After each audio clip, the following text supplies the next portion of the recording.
हुआ है, देश की छवि बिगाड़ रहा है, इस तरीके की बात कर रहा है। और सबसे बुरा मुझे ये लगता है ना कि आदमी पर्सनल अटैक में परिवार वालों को, उनकी जो पत्नी है उनको इंगित करके अनाप शनाप बोल रहे हैं। ये मतलब मान लीजिए आप कुछ डिक्टेटरशिप की बात हुई कि वो तानाशाह है, मोदी जो है वो तानाशाह है, तो उस पर वो लड़का जो है वो बैठता है और वो बोलता है कि अगर मोदी ही तानाशाह होते तो आप ये वीडियो। अच्छा, क्या लगता है कि मतलब 30 मिनट में उन्होंने जो जो चीजें बोली विपक्षी कई सालों में नहीं बोल पाया? ये बात बिल्कुल सही है।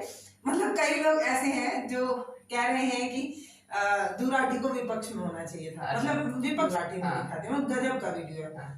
अच्छा, उसमें उन्होंने एक और सवाल उठाया, कहा है गोदी मीडिया को लेकर उन्होंने खूब लड़ाया, तो इस पे क्या राय है आपकी?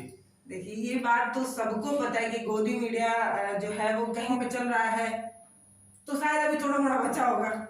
अच्छा, ये जैसे अभी देखा जाए तो पिछले 3 महीने के अंदर 2 पेपर लीक हो गए, यूपी पीपी कांस्टेबल के पेपर लीक हो गए, फिर आरओ पेपर कांस्टेबल वाले पे तो एक्शन ले, परिवार पे पर्सनल अटैक करके, किसी की बीवी को गाली देके, किसी महिला का अपमान करके तो नहीं किया जा सकता ना, तो ये तो गलत है। अच्छा, पर्सनल अटैक सोशल मीडिया पर एक कंट्रोवर्सी चल रही है जिसका नाम मैं लेने जा रहा हूं, वो आप सभी को पता होगा, ध्रुव राठी। वो एक 30 मिनट की वीडियो अपने YouTube चैनल पे डालते हैं। आज से लगभग 6 दिन पहले वो अभी तक आते आते 15 मिलियन प्लस, और अभी ना जाने कितना जाएगी। उसके अंदर आप लोगों ने देखा होगा वीडियो में अनेकों चीजें उन्होंने बताई है। कभी गोदी मीडिया को लेकर लथाड़ते हैं, तो कभी बीजेपी को लेकर लथाड़ते हैं। और रही तो बात ये रही पिछले कितने सालों में अभी तक जो चीजें विपक्षी नहीं बता पाई है वो उन्होंने 30 मिनट के वीडियो में बता दी है। इसी पर बात करने के लिए हमारे साथ भारत एक नई सोच की पत्रकार पल्लवी राय है, कि जो कि हमेशा ग्राउंड पे आपको नजर आती होंगी। मुझे ये लगा कि इनसे बेहतरीन चीजें इस पे कोई नहीं बता पाएगा, इसलिए मैं इनके ऑफिस पे पहुंच गया और इनसे जानने का प्रयास करते हैं कि आखिरकार कितना अपनी जगह पे सही है ध्रुव राठी और कितनी चीजें उन्होंने सही बताई है। पहले तो आपको शुभकामनाएं। बहुत धन्यवाद। सबसे पहला मेरा सवाल ये रहेगा कि ध्रुव राठी ने जो 30 मिनट की वीडियो में बोला है, कितना सही है ध्रुव राठी अपनी जगह पे?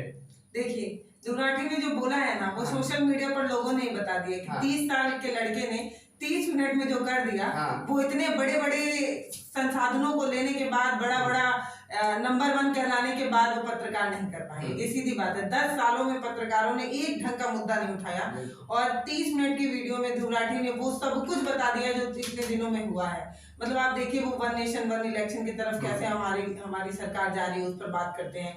वो ये बताते हैं कि कैसे देश जो है वो कहीं ना कहीं लोकतांत्रिक अब नहीं बचा है, कैसे विपक्ष पर ईडी सीबीआई इसका डर बनाया जा रहा है। ये सारी चीजें बताते, अब सिर्फ वो बोलते नहीं है, वो एग्जाम्पल देके पेश भी करते हैं। और जो लोग उसका जवाब नहीं दे पा रहे, वो लोग क्या कर रहे हैं, पर्सनल अटैक कर रहे हैं। अरे भाई, देश में बैठा नहीं है, बाहर कहीं जाके बैठा हुआ है, देश की छवि बिगाड़ रहा है, इस तरीके की बात कर रहे हैं। और सबसे बुरा मुझे ये लगता है ना कि आदमी पर्सनल अटैक में परिवार वालों को, उनकी जो पत्नी है उनको इंगित करके अनाप शनाप बोल रहे हैं। ये मतलब मान लीजिए आप कुछ गलत बोल रहे हैं, मुझे नहीं पसंद आया, तो मैं आपके परिवार वालों को गाली दूंगी, या मतलब आप कुछ बोले उसको मैं उस बात को, आपके पॉइंट को काटने के लिए अपना पॉइंट दूंगी। जैसे कि उन्होंने दिया था वैसे ही उनको देना चाहिए। बिल्कुल। और जो ये लोग ना घरिया रहे हैं, उनको ये कहना है कि उनके पास पॉइंट नहीं है। अगर उनके पास ढंग का पॉइंट होता ना तो वो पॉइंट देके जवाब नहीं देते। इससे ये साफ पता चलता है कि जो लोग ध्रुव राठी का विरोध कर रहे हैं, या तो ध्रुव राठी बहुत इंटेलिजेंट है, ये मान ले कि मेरे पास उस तरीके का जवाब नहीं है कि मैं उसको उस तरीके से काट लूं जैसे ध्रुव राठी ने सवाल किया उस जवाब में दे दूं। तो जब नहीं दे पा रहे हैं तो पर्सनल अटैक पे आ गए हैं। मतलब उनकी पत्नी को कुछ बोल रहे हैं, उनको कुछ बोले जा रहे हैं कि मोदी को गरिया के पैसा कमा रहे हैं, इस तरीके की बात बोल रहे हैं। अच्छा, मैं एक बहुत मस्त वीडियो देखी थी, उसमें एक सज्जन थे, यूट्यूब पर ही मैंने वो वीडियो देखा, काफी इंटरेस्टिंग वीडियो था। उसमें वो बता रहे हैं कि जैसे डिक्टेटरशिप की बात हुई कि वो तानाशाह है, मोदी जो है वो तानाशाह है, तो उस पर वो लड़का जो है वो बैठता है और वो बोलता है कि अगर मोदी ही तानाशाह होते तो आप सोचिए कि वो अपना कोई कानून लाते और फिर उसको वापस भी ले लेते। अगर वो तानाशाह होते तो तुम उसको गाली देते और पैसा कमाते, वो तुम पे कुछ नहीं करता। तो मतलब ये बताना चाह रहे हैं कि मोदी जी को इस एंगल में भी काम करना चाहिए। मतलब ऐसा कि मतलब ठीक है, मतलब इस तरीके की सफाई जो मोदी जी के लिए दी जा रही है, वो मतलब मुझे लगता है कि नहीं, मैं ये नहीं कह रही हूँ कि बीजेपी ठीक काम नहीं कर रही। उनके बहुत से ऐसे काम है जिसकी प्रशंसा हो सकती है, लेकिन बहुत से ऐसे काम भी हैं जिस पर आलोचना होगी, जरूर होगी। और मुझे एकदम अच्छे से पता है कि एक पत्रकार थे जिन्होंने मिड डे मील की खबर चलाई हाँ, थी। हाँ। उन पर जो है वो शिकंजा कस दिया गया, उनको जो है उनको बकायदे उनको मानहानि का दावा किया गया उन पे कि वो राज्य की छवि धूमिल कर रहे हैं। मतलब आप बताइए, एक बच्चे को इतना भी राइट नहीं है कि वो अच्छा भोजन खाए। बिल्कुल राइट है। जब आप ये प्रचार कर रहे हैं कि मैं हर बच्चे के प्लेट में भोजन पहुंचा रहा हूँ, तो क्या मैं ये भी नहीं पूछूं कि जब भोजन पहुंचा रहे हैं तो कीड़े वाला चावल क्यों पहुंचा रहे हैं? भोजन पहुंचा रहे हैं तो नमक रोटी क्यों खिला रहे हैं? क्यों पौष्टिक आहार नहीं खिला पा रहे? ये सवाल पूछने का राइट पत्रकार के पास नहीं है। खाली यही पूछे कि आप बटुआ रखते हैं कि नहीं, आप इतना थकते क्यों नहीं है, यही सवाल पूछे तो ही पसंद आएंगे। तो ये तो बात सही है कि मतलब सच में 10 साल में पत्रकारों ने उस तरीके के सवाल नहीं उठाए, तभी तो इतना बवाल हो रहा है। आप सोचिए कि मतलब खतरनाक वायरल हुआ है, यूट्यूब पे कई रिकॉर्ड तोड़ चुका है दुराटी का ये वीडियो। अच्छा, क्या लगता है कि मतलब 30 मिनट में उन्होंने जो चीजें बोली, विपक्षी कई सालों में नहीं बोल पाए? ये बात बिल्कुल सही है। मतलब कई लोग ऐसे हैं जो कह रहे हैं कि दुराटी को विपक्ष में होना चाहिए था। मतलब विपक्ष का रोल तो वो बखूबी निभा ही रहे हैं, और हर पत्रकार को विपक्ष के रोल में रहना चाहिए अगर वो लोकतंत्र को मजबूत करना चाहता है। तो मुझे लगता है कि ये बात तो बिल्कुल सही है कि विपक्ष ने शायद सरकार की कमियों को उस तरीके से नहीं दिखा पाया जिस तरीके से दुराटी ने दिखा दिया। मतलब गजब का वीडियो है। अच्छा, उसमें उन्होंने एक और सवाल उठाया है, कहा है गोदी मीडिया को लेकर उन्होंने खूब लथाड़ा, तो इस पे क्या राय है आपकी? देखिए, ये बात तो सबको पता है कि गोदी मीडिया जो है वो कहीं ना कहीं उसका नाम जो है उसको वो चरितार्थ भी कर रहा है। मतलब आप खुद देखिए कि जिस तरीके से दुराठी बाहर बैठ के वो इंडिया के मुद्दे को उठा रहे हैं, जो यहाँ रह रहे हैं उसको ये सारी चीजें नहीं दिख रही कि कैसे लोकतंत्र को दबाने के लिए, पत्रकारों की आवाज को दबाने के लिए कितने तरीके के चाल रचे जा रहे हैं। मैं मतलब मुझे खुद ऐसे पता है कि आप कुछ भी ऐसा बोल दीजिए ना, तुरंत आपको मतलब एक बात तो क्लियर होनी चाहिए, अगर आपके व्यूअर दिमाग खोल के इस वीडियो को देख रहे हैं तो ये बात तो क्लियर होना चाहिए कि मोदी का विरोध देश का विरोध नहीं है। मोदी या बीजेपी सिर्फ एक पार्टी है, एक सरकार है, देश नहीं है। देश में और भी बहुत सी चीजें हैं, जैसे बीजेपी है, कांग्रेस है, सपा है, बसपा है, आरजेडी है और पता नहीं कितनी पार्टियां हैं। वैसे ही बीजेपी एक पार्टी है। ये मान सकते हैं कि वो बहुत मजबूत पार्टी है, उसके पास बहुत अच्छे विधायक हैं, सांसद हैं, बिल्कुल माना जा सकता है, पर मोदी देश नहीं है, ये भी मानना होगा।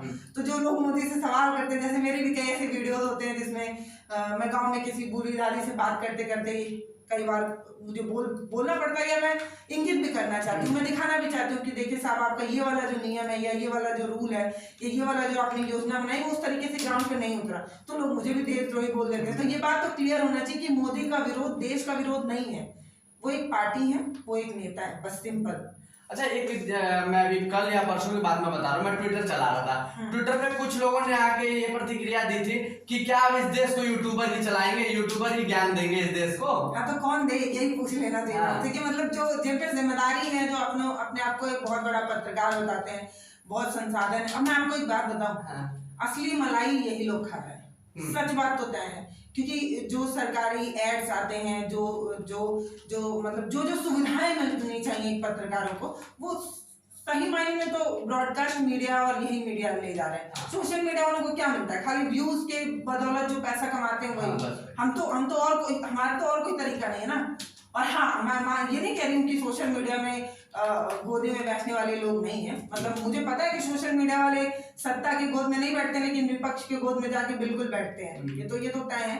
लेकिन तब भी असली मलाई तो वही लोग खा रहे हैं, लेकिन उसके बाद भी वो मुद्दे नहीं उठा रहे हैं। मतलब आप सच बताइए कि क्या ये सवाल नहीं होना चाहिए जब ये कहा जाता है कि देश जो है वो विकास की दौड़ में सबसे आगे बढ़ रहा है, विश्व गुरु बन रहा है, तो क्या ये सवाल नहीं होना चाहिए कि आज भी जो बच्चे हैं उनको नून रोटी क्यों खिलाया जा रहा है? मिड डे मील में क्या ये सवाल उठा देना इतना बड़ा गुनाह था कि उस पत्रकार को उठा के जेल में डाला गया? और सिर्फ एक केस नहीं है, ऐसे बहुत से केस हैं जिसमें आपको डराया जाता है केस के बारे में, जेल के बारे में। तो ये तो मान रहे हैं ना कि मतलब कहीं ना कहीं ये जो सोशल मीडिया वाले पत्रकार हैं वो नाक में दम कर रहे हैं सरकार के, इसीलिए हम पर शिकंजा करने के लिए नए कानून बनाए जा रहे हैं। आपको पता है, जैसा कि अभी पल्लवी जी ने बताया कि मिड डे मील का जो सवाल उठाया था, उन्होंने जो सरकार की आंखों में आंखें डाल के सवाल किया था, उनके ऊपर शिकंजा कसने का काम किया था। इसी तरह से जो और भी लोग हैं और भी जो सोशल मीडिया पे काम कर रहे हैं, खबरें दिखाते हैं, कहीं ना कहीं उनके ऊपर भी शिकंजा कसने का काम किया जाता है। अनेकों मुद्दे जब वो उठाते हैं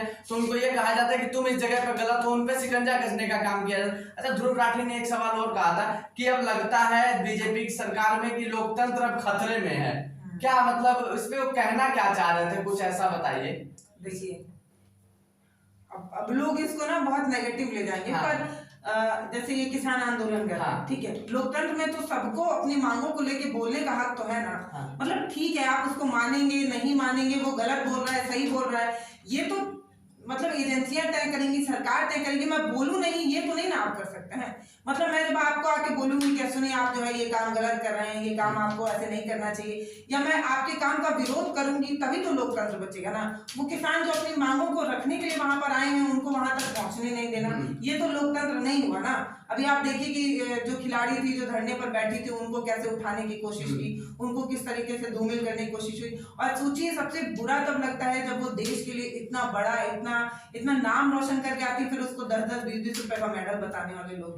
तो ये है ना कि मतलब जब कोई अपनी बात को रखने के लिए प्रोटेस्ट कर रहा है तो उसको पूरा मतलब उसको कील गाड़ देना, बैरिकेड कर देना, उसको रोकना। और सिर्फ किसान के बारे में छोड़िए ना, किसान को तो लोग कह रहे हैं कि विपक्ष से फंडेड है, और किसान जो है वो कहीं ना कहीं हरियाणा पंजाब वाले आए हैं तो विपक्ष है। और ये जो प्रोटेस्ट बच्चे कर रहे हैं उनको क्यों लाठी से मारा जा रहा है? मतलब आप तो कुछ भी करिए और हम उसका विरोध ही ना करें, तो भैया लोकतंत्र तो ये नहीं है। लोकतंत्र में मतलब समाज के सबसे पिछड़े स्थान पर बैठा कोई इंसान होगा ना, वो भी सबसे ताकतवर जो शख्स होगा, मान लेते हैं प्रधानमंत्री का विरोध करने का हक वो सबसे नीचे वाले इंसान को भी है, वो है लोकतंत्र। तो आप मुझे बताइए बचा है क्या? नहीं। मतलब अभी मैं आर के बच्चों का प्रोटेस्ट देख रही थी, उसमें मतलब मैंने आज तक उतना फुर्तीला पुलिस का जवान नहीं देखा, वो कैसे दौड़ा के पकड़ रहे थे। अगर ऐसा ये लोग सच में बेईमानों और दुष्टों के खिलाफ करते ना, तो पता नहीं कब का जो देश ना जाने कहां से पता नहीं पक्का जो है यूपी में रामराज आ गया। अगर पुलिस इस तरीके से काम करती तो, जैसे बच्चों को दौड़ा रही थी, मैंने देखा एक बच्चा वीडियो बना था, उसका फोन उन्होंने खींच लिया। मतलब ये क्या है? आप कहीं ना कहीं, अच्छा आप एक बात बताइए, उस बच्चे का फोन खींचने का मतलब क्या था?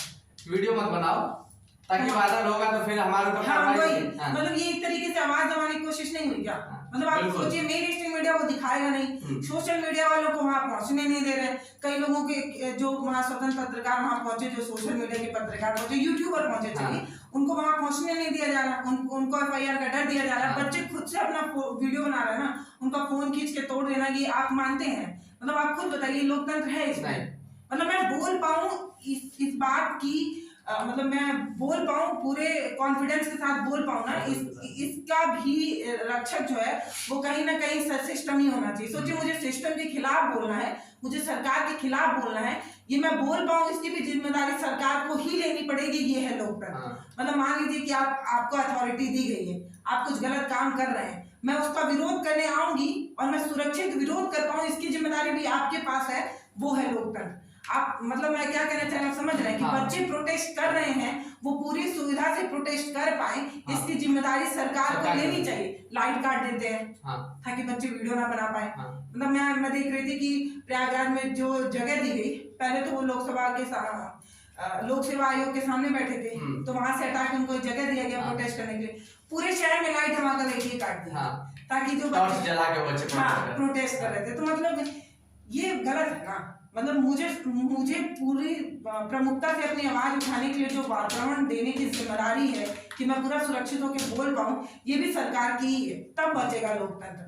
बोलने ही नहीं दे रहे हैं, ये सुरक्षित क्या करेंगे? बोलने ही नहीं दे रहे हैं। 16 बच्चों के खिलाफ जो है FIR कर दी है, ये कोई बात हुई क्या? मतलब वो क्या, मतलब वो गुंडे हैं क्या? वो गुंडे हैं। यही तो बोल रहे हैं ना कि आप जो नौकरी करा रहे हैं वो ईमानदारी से कराइए। अच्छा, उसमें जितने बच्चे वो ये बोल रहे हैं क्या कि मतलब पेपर मत कराइए, उनको सीधे भर्ती पत्र दे दीजिए, नियुक्ति पत्र दे दीजिए, बोल रहे हैं क्या? नहीं बोल रहे ना, वो तो ये बोल रहे हैं कि ईमानदारी से पेपर कराइए।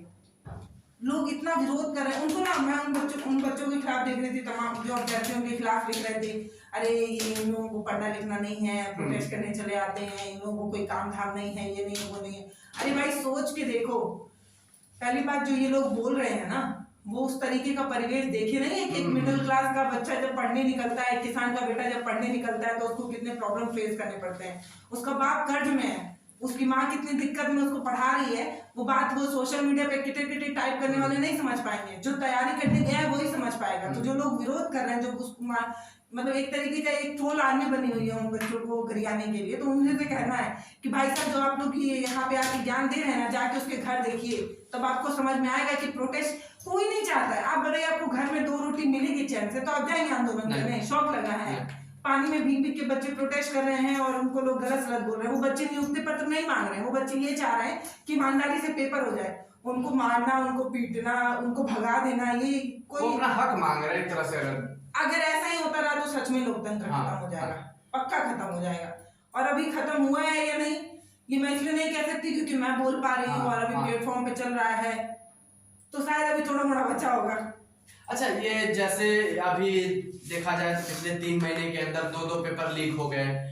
यूपी पीपी कांस्टेबल के पेपर लीक हो गए, फिर आरओ पेपर कांस्टेबल वाले पे तो एक्शन लेकर और उन्होंने दोबारा एग्जाम कराने की बात की। लेकिन अगर कारण क्या लगता है कि आरओ का दोबारा एग्जाम कराने की लोग बात नहीं कर रहे हैं? नहीं होगा, मतलब ये है कि बड़ा एग्जाम है तो शायद बच्चे प्रोटेस्ट कर रहे हैं, उनके ऊपर लाठी डंडे बरसाए जा रहे हैं, कहीं ना कहीं ये गलत है।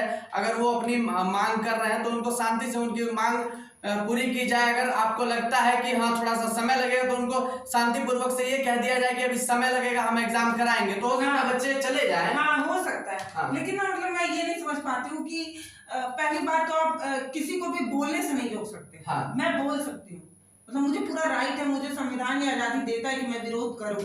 उसी के वो जो विरोध है वो लोकतांत्रिक तरीके से होना चाहिए, तोड़फोड़ नहीं होना चाहिए, अराजक नहीं होना चाहिए। वो बच्चे कर भी नहीं रहे। वो एक फोटो मुझे दिखा कल का शायद, कल प्रयागराज में इतनी बारिश हो रही थी, बच्चे जो है वो पल्ली टांग के वहां खड़े थे।